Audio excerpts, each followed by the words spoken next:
So this is my third year of sharing Thanksgiving recipes, and I can confidently say this year's mac and cheese wins. It's simply out of this world. Cook your pasta until it's slightly undercooked, then strain and toss in some butter. Melt your butter, then saute in some crushed garlic, then add in your flour and cook until it's golden. Whisk in your half and half in heavy cream and let it simmer until it thickens. Repeat after me. Freshly grated cheeses only. On low heat, whisk in about 1 cup at a time. Once it melts, add in another, and so on. Your cheese sauce should look like that. Remove from the heat, then whisk in your cream cheese and these listed spices. Now we're gonna pour this creamy, cheesy, velvety sauce all over the pasta and gently fold it in. Top with the remaining freshly grated cheeses, then we're gonna bake at 425 degrees Fahrenheit for 15 minutes and broil for about 5 or until it's golden. Enjoy!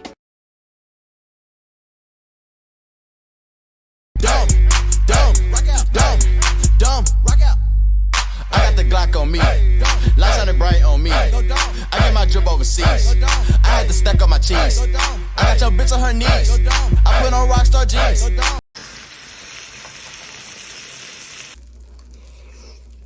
I mean, you can't go wrong with this.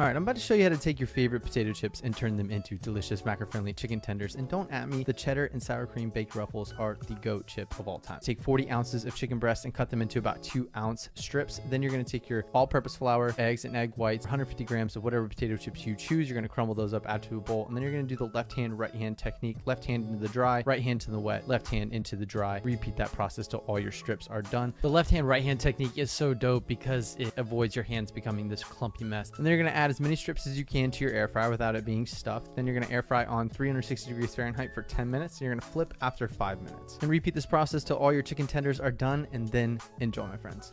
Don't at me, but I mean the best chips of all time. We're gonna have them. This is fire flames. Being in the UK means we miss out on so many of these cool food trends all over TikTok, like these KFC hot tenders, so let's make them at home. So we'll start by making a simple marinade. You'll need some buttermilk, hot sauce, all these spices, then throw the tenders in and leave them to sit for a couple of hours. Now we can make the flour mix, so it's flour, corn flour and a bunch of spices. Now we want to make a thicker kind of batter, so take the original marinade, add an egg and some flour and then mix it together. And then to coat the tenders, you want to dip it in the flour and give it a really good press, and then back in the thicker batter, and then back in the flour, and then leave it all to rest for about 10 minutes before you start frying. So use some clean oil, get it nice and hot, and then you can dip the chicken in, let them fry for about 5 minutes until they're nice and golden like this. And of course we need to make the sauce, so take some of that frying oil, add some hot sauce, all these spices, then you can throw the chicken in there. My alarm just rang, oh my god. That just gave me a heart attack, I thought I was back in school. But anyway, that's the tenders, that's it, they were really good, hope you like it, bye!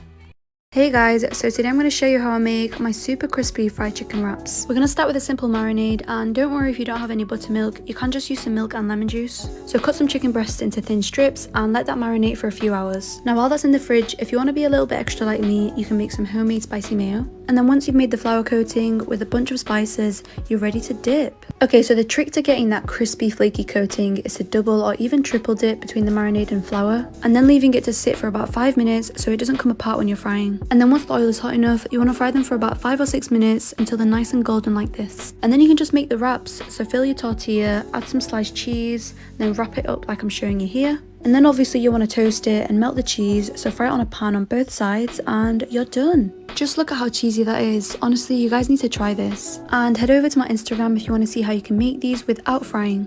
I thought I'd show you guys how I make my crispy chicken burgers because they're pretty good. I start with the marinade, and I didn't have any buttermilk this time, so I just used some milk with a little bit of lemon. Here I'm using chicken breasts and I let them marinate for a few hours. For the flour mix, honestly just use as much spices as you can, it makes such a difference in the flavour. And then here I'm showing how I make my spicy mayo. It's super easy and it tastes amazing. When it comes to coating the chicken, I like to mix some of the wet mixture in the dry so that it gives it a really flaky crust. And of course, if you want it to be extra thick and crispy, you want to double dip or even triple dip. Leave it to rest for a few minutes, and that way the coat won't separate when you're frying, and then it should look something like this. And then you can go ahead and build the burger with anything you like, and that's basically it.